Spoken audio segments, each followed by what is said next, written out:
একটা ঘটনা ঘটাই ফেলছি। ঘটনাটা হচ্ছে এইটা, অনেকগুলো ছবি আমি বাঁধিয়ে ফেলছি। মুহূর্তগুলো এইটা আমি কখনো পাবো না সারা জীবনের জন্য। হয়তো আমি বেঁচে থাকবো না, আমার ছেলে মেয়ে থাকবে, নাতিপুতি থাকবে, তারা দেখবে। তো আমি এগুলা ঘরে স্মৃতি করে রেখে দিতে চাচ্ছি। আমি যে এটা বানাইছি শুধু তা না, আস্তে রাখি, কারণ হচ্ছে ভয় লাগে কাজ তো হঠাৎ করে পরে টরে ভেঙে যায় কিনা। এই যে আরেকটা, এই ছবিটা তোমরা দেখো, মাশাআল্লাহ মাশাআল্লাহ, আমার দুইটা নাতি নাতনি কেমন যে লাগতেছে, তোমরা মাশাআল্লাহ বলো। তো এটাও এখানে রাখি। আরও আছে এখানে দুই নাতি নাতনির সাথে তার দাদি, বলো আমি বলবো না দাদি, সরি, তোমরাই বলে দিও তার দুজনের সাথে কে আছে এখানে। তো এটাও রাখি এখানে। তারপরে চলে যায়, ওমা গো ভয় লাগে। তারপরে চলে যায় এবার আরেকটা, এখানে হচ্ছে আমার মেয়ে, দুই নাতি নাতনি, তারপরে দুই বউ। তো গুলটুর ছবিটা তোমরা তো মনে আছে, আমার গুলটু যে মারা গেছে তার ছবি বাঁধাইছি, এটা আমার রুমে নিয়ে যাবো, কারণ এখানে ছবির পুরো জায়গা হবে না। তো এখানে এই ছবিগুলো রাখবো, এটাও আমার রুমে নিয়ে যাবো, না আমার রুমে না, ড্রয়িং রুমে নিয়ে যাব, কারণ আমার রুমেও জায়গা হবে না। এই দুইটা এখানে রাখি। তারপরে এখন এগুলা রাখবো। শোভন আগে কোনটা দিব? সবচেয়ে বড়টা আগে সবচেয়ে বড়টা দি না, ওইটাই আমার কাছে বেশি না, তবে ওইটা কিন্তু আমরা এখানে রাখতে চাইতেছি না, ডাইনিং টেবিলে থাকবে। হ্যাঁ, ওগুলা ডাইনিং টেবিলে নিয়ে যাব। এখন সমস্যা হচ্ছে আমাদের ড্রিল মেশিন আলা আসে নাই। কালকে ডাইনিং রুমে আরো ডিল করে তারপরে ফেরাক গেতে ওইখানে নিয়ে যাব অনেকগুলো। এখন তো দেখাইতেছি এখানে জাস্ট তোমাদের দেখানোর জন্য এই ইয়া করতেছি। ও মা লাগছে নি, লাগছে উল্টো। হ্যাঁ ঠিক আছে, আরেকটু এদিকে হবে। এটা তোমরা অনেকে দেখছো, অনেকে অনেক সুন্দর বলছো, তাই তোমাদের কথা অনুযায়ী আমি এই ছবিটাকে চুজ করছি এখানে বাঁধিয়ে রাখার জন্য। এখানে কে নাই, আমার পরিবারের সবাই আছে, এ টু জেড, একজনও বাদ নাই। এখানে হলো আমার বড় ছেলের বউ, এটা হচ্ছে ওদের আব্বু, এটা বড় ছেলের বাবু, তারপরে এটা হলো আমার মেয়ে, এটা হলো মেয়ের জামাই, এটা শোভন ছোট ছেলের বাবু কোলে, আর এটাকে তোমরা বললো আমি বলবো না, আর এটা হয়েছে লামিসা। কাবিনের দিন এই ছবিটা আমরা তুলেছিলাম। এখন ক্যামেরাম্যানকে অনেক ধন্যবাদ দিও যে এত সুন্দর ছবি তোলার জন্য। এখন এটা ওইখানে লাগাই। আমি গামিয়ে গেছি, ওরে বাবা গো কি গরম। পরে এবার এটা লাগা, ও মা গো পরে যাইতেছিলাম, সাবধান, আমি ক্যামেরা ধরতেছি দেখে পারতেছি। হ্যাঁ, নাহলে তো শোভনই লাগাইতো। এটা লাগাইছি এই জায়গায়। তারপর আরেকটা ধরে না, ওই যে বললাম ফেরাক নাই, মানে গাঁথা ড্রিল মেশিন লাগবে গাঁথার জন্য। আর এটা বাদ রয়েছে, এটা কোন পাশে লাগাবো শোভন? এটা না, এটা আর এইটা, এই তিনোটা, এইটা আর এইটা এই রুমে থাকবে, এইটা ডাইনিং টেবিলের উপরে থাকবে, আর এইটা ডাইনিং টেবিলে থাকবে। ফ্যামিলিগুলো আর কি, ফ্যামিলিগুলো ডাইনিং টেবিলে তোমরা ভালো মনে করো, ওইটাই সুন্দর লাগবে এখানে। তবে মানে ডাইনিং টেবিলে তো না, ডাইনিং টেবিলের অপোজিটে এটা। তবে এই ছবিটাও দেখো কত সুন্দর হয়েছে। এই স্মৃতিগুলো কি সারা জীবন পাবো না। তাহলে খুলে নিয়ে আসছি আরো 3-4টা, একটা লাগাবো এই জায়গায়, একটা এখানে, একটা এখানে, একটা এখানে। এগুলো শোভনই প্ল্যান করছে, আমি না। মানে এখন ছেলে মেয়ে বউদের কাছে যেটা সুন্দর লাগে আমার কাছেও সেটা সুন্দর। তো সেই পর্যন্ত তোমরা ভিডিওটা দেখতে হলে, যে এটা নিয়ে চলে আসছে এই জায়গায়, সেই পর্যন্ত তোমরা ভিডিওটা দেখতে হলে একটা ফলো দিয়ে রাখবা ফেসবুকে, আর ইউটিউব চ্যানেলে একটা সাবস্ক্রাইব করে রাখবা। তোমরাও সাজেশন দিতে পারো কোনটা কোথায় লাগালে কেমন লাগবে, কে ভালো হবে কিনা। আমার ছেলে মেয়ের মধ্যে কিন্তু তোমরাও আছো, আমার ফ্যামিলি সবাই, ভাই বোন ছেলে মেয়ে, তোমরা বললেও আমি তোমাদের কথা রাখবো। তোমরা তো দেখেছো ঈদে আমার ঘরটাকে নতুন করে কিভাবে সাজিয়েছি, এত সুন্দর করে সাজিয়েছি। তোমরা সবাই দেখে অনেকে জিজ্ঞেস করছো যে এটা কোন পেজ থেকে অর্ডার করছি। এই পর্দাগুলো দেখো কত সুন্দর লাগে। এখন আমি ঈদের পরে কিন্তু এই পর্দাগুলো এখনো খুলি নাই। বেডরুমেও এই পর্দাগুলো আছে। ওনারা যে এত সুন্দর সাপোর্ট দিছে, এত ভাবে বানাইছে। আমার একটা সোফার কাভারও কিন্তু খুব সুন্দর দিছে ওনারা। আমাদের পেজের স্ক্রিনশট আমাদের ভিডিওতে দিয়ে দিব। পেজের নাম হচ্ছে হানিকম কভার THO। যে এত খিদা লেগে গেছে, তাড়াহুড়া করে গোসল করে নামাজ পড়ে আস্তে আস্তে, এর মধ্যে ফ্যাট আমার শেষ একেবারে। এর মধ্যে আবার ওদের আব্বু, তারপরে আমার বোন ইউকামনি, হেরা খেয়ে ফেলছে, হেদের আরো বেশি খিদে লাগছে। যাই হোক, এখন লাস্টে কাজ সেরে টেরে আমি, লামিসা আর শোভন, আমরা তিনজনই আসছি খেতে। এখন রান্না করছি কি সেটা তোমাদের বলি। এখানে হলো গরুর মাংস। গরুর মাংস তো যদি একটু আলু না দিই, মুরগির মাংস তো একটু আলু না দিই, আমার কাছে ভালোই লাগে না। কার কাছে কেমন লাগে এটা আলু দিলে এটা কমেন্ট করে জানাতে পারো। আর এখানে হলো ডাল রান্না করছি, একটু পোড়া মরিচ দিছে আমার বোনে, আবার একটু ফ্যাশন করছে আর কি, এই যে ভাজা মরিচ দিছে একটু।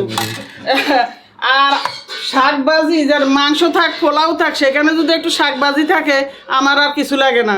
তো এখানে কলমি শাক ভাজি করছি খুব সুন্দর করে। আর চিংড়ি মাছ দেওয়াই লাগবে না, কোলেস্ট্রল ধরা পড়ছে তার উপরে। কোলেস্টেরল নাই এখন আছে। বিসমিল্লাহ।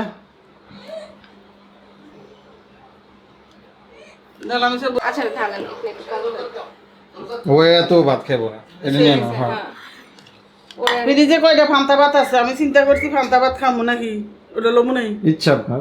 আচ্ছা ফান্তা ভাতটি লই, আমার কাছে খুব ভালো লাগে। ফান্তা ভাত আগে খাইতাম না, ইদানিং ফান্তা ভাত এত ভালো লাগে কেন জানি না, মনেও অতিরিক্ত গরম হওয়াতে একটু ঠান্ডা ঠান্ডা খুব ভালো লাগে।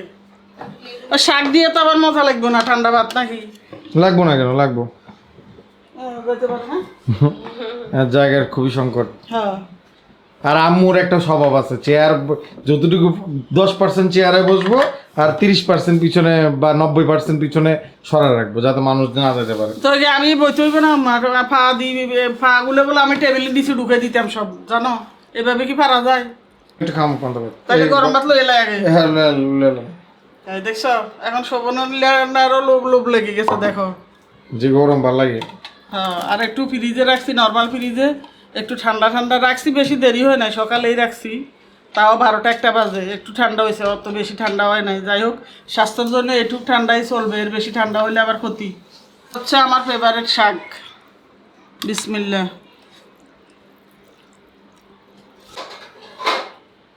একটা হাড্ডি আছে, এটা আমি খাইয়ে ফেলি, কারণ আমার বেশি মাংস খাওয়া নিষেধ, হাড্ডিটা খাবো, আর কিছু খাবো না।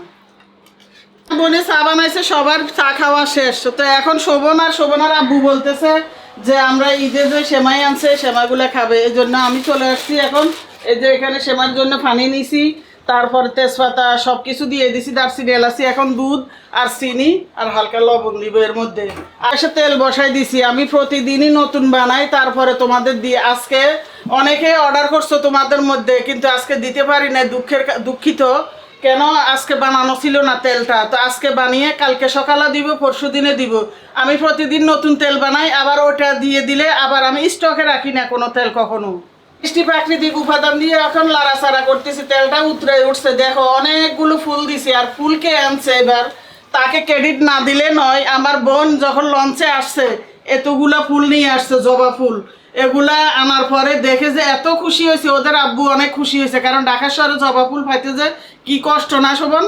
কিন্তু এখন আমার বোনে অনেকগুলো নিয়ে আসছে, আবার শোভনের আব্বুও নাকি আবার ফুল আনতে যাবে। তাইলে দেখো কত কষ্ট করে গ্রাম থেকে সবকিছু টাটকা টাটকা জিনিস এনে তারপরে তোমাদের কিন্তু আমরা তেল বানিয়ে দিই। নিম্নে 100 বছর আগের পুরানো রেসিপি দিয়ে আমার নিজের হাতের বানানো তেল। তেলের উপকারিতা বলে শেষ করা যাবে না। চুল পড়া বন্ধ করে, নতুন চুল গজাতে সাহায্য করে, খুশকি দূর করে। যারা অর্ডার করেছে তাদেরকে অনেক ধন্যবাদ, আর যারা অর্ডার করো না এক্ষুনি অর্ডার করে ফেলো। দেখো তোমাদের জন্য সাথে একটা ধন্যবাদ কার্ডও আছে। বিরিয়ানি হয়ে গেছে এখন শোভনের। আমি বলতেছি ঘরে তরল দুধ নাই, তাই তারা বলতেছে তরল দুধ লাগবে না, এই পাউডার দুধ দিয়ে খেয়ে ফেলবো। তো অসুবিধা নাই, পাউডার দুধ দিয়েও কিন্তু আমি সেমাই রান্না করি, অনেক মজা হয়, সমস্যা হয় না। আর আমি তো খাবো না, কারণ এগুলা চিনি দেওয়া জিনিস, আমি খাই না, সেটা তো তোমরা জানো। এখন তারাই খেলেই হবে, আমার খাওয়ার তো কোনো দরকার নাই। আমি অন্য জিনিস আসছিল, ওই যে আমার বোনের জাল্লারু আনছে, ওটা খাইছি। তারপরে ঘরে শোভনের দিন মোনাক্কা আনছে, মোনাক্কা খাইছি। রান্না করে টেবিলে ঢেলে নিয়ে চলে আসছি, উপরে একটু ঘি দিছি, এটা আইডিয়া ছিল লামিসের, আমার মনে ছিল না জিনিসটা। আর একটা কথা হলো ঘরের মধ্যে কোনো কিছুই নাই, কিশমিশ তারপরে বাদাম কোনো কিছু না, তাই বলে কি খাবো না? খাবো, এইভাবে খাওয়া যায়, সমস্যা নাই। এখন আরেকটা জিনিস মনে পড়ছে, এই যে সেমাই রান্না করছে, বাদাম ছিল কই? আছে ও লামিসা বাবুর জন্য আনছে, আছে। যাই হোক সমস্যা নাই, না দিলে। তো এই ফ্রিজগুলো যে আমার বিয়ের সময় এই সেটগুলো কিনছিলাম আমি, তখন আমার কোনো ছেলে মেয়ে কেউই হয় নাই। এখন চিন্তা করো, একটা ছেলে মেয়ে বিয়ে দিছি, বিয়ে করাইছি, বাচ্চা হয়েছে। এখন আজকে মনে পড়ছে আর এগুলো শোকেস থেকে বের করছি, তো সবাইকে আজকে এগুলাতেই খাবার দিব। মানে আমাদের সৌভাগ্য, আমরা পাইছি এগুলোতে খাওয়ার জন্য। আমি জীবনও খাইনি এটাতে। সেদিন দেখছি ওই এখানে একজনের অভিযোগ ফেসবুকে যে মা সকল কিছু শোকেসে রাখে, আমাদের বের করে একটু খাইতে দেয় না, প্লেট বাটি কাছে সবকিছু। ওই আমাদের আমি জীবনে প্রথমবার, আমার বয়স এখন 28 না। তোমরা বলো আমি বের করি না, আমি কিন্তু বের করি, কিন্তু এগুলোর কথা মনে থাকে না। ওই যে শোকেসের এক কোণায় পড়ে অনেক কিছু তো কোনটার মধ্যে কি মনে থাকে না, এটাই হলো কথা। তো এখানে পানি নিয়ে চলে আসছি যেন চামচটা একটু ধুয়ে নিতে পারি। এখন ঘিটা একটু নাড়াচাড়া করে দিই। শোভনকে এখন দিব, সবাইকে দিয়ে দিই। ভাগ্য তো খারাপ, আমি খেতে পারবো না, দেখে আমার খেতে ইচ্ছা করতেছে। আসছি এখন, সবাই আসো খাইতে। ইউকামণি, লামিসা, তারপরে নাহেদা, সবাই আসো। শোভন তোমরা বসে যাও, আর ওদের আব্বু গেছে মসজিদে, একটু পরে আসবে, আসলে ওনারটা খাবে। এখন এটা ডেকে রাখি এখানে। তো আজকের মতো এখানে বিদায় নিয়ে নিব। সবাই ভালো থাকবে, সবার জন্য অনেক অনেক দোয়া এবং ভালোবাসা রইল। আল্লাহ হাফেজ।